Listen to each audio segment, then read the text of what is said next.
Chers lecteurs, bonjour. L'objectif de cette courte vidéo est d'introduire la deuxième étude qui a été réalisée pour le compte de Finitude qui présente les leviers à disposition des investisseurs dans le cadre d'une opération de LBO, préférentiellement sur le segment Middle Market.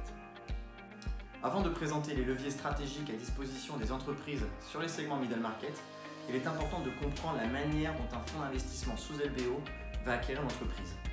Aussi, elle doit prendre en considération la maximisation de son effet de levier, afin d'acquérir l'entreprise en investissant le moins possible, mais en faisant attention que le profil de dette qui a été souscrit ne détériore pas la trésorerie de manière importante de la société ou en mettant en péril tant son activité au quotidien que ses ambitions stratégiques, notamment d'acquisition.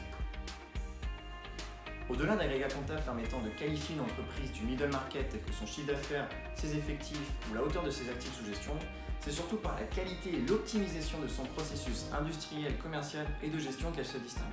En effet, ces composantes permettent de proposer un produit-service en ligne avec les attentes de son marché, mais surtout au meilleur prix et avec une structure de coût optimisée. Par ailleurs, cette rentabilité opérationnelle, souvent plus importante que les entreprises du small cap, lui permettent d'avoir une structure financière beaucoup plus saine et d'anticiper des projets stratégiques ambitieux. Au-delà de l'effet de levier bancaire à disposition des investisseurs dans le cadre d'une opération de LBO, ce sont surtout les leviers stratégiques qui vont être créateurs de richesse tant pour l'entrepreneur que l'investisseur. On distingue deux grandes catégories d'orientation stratégique.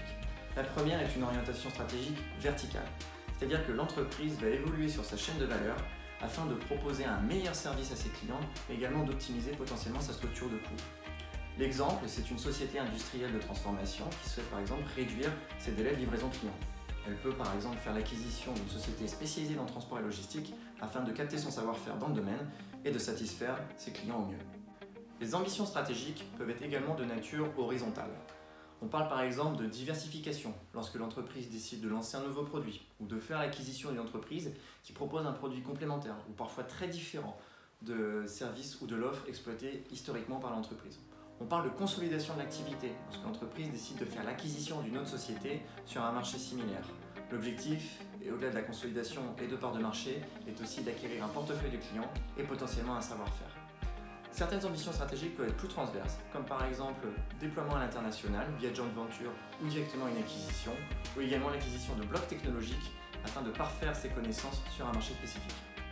Ces opérations de LBO sont souvent critiques, tant pour l'entrepreneur que l'investisseur.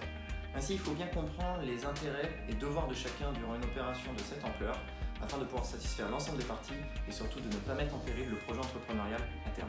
Merci d'avoir vu cette vidéo et je vous propose de lire directement l'article qui en est lié. Bonne journée!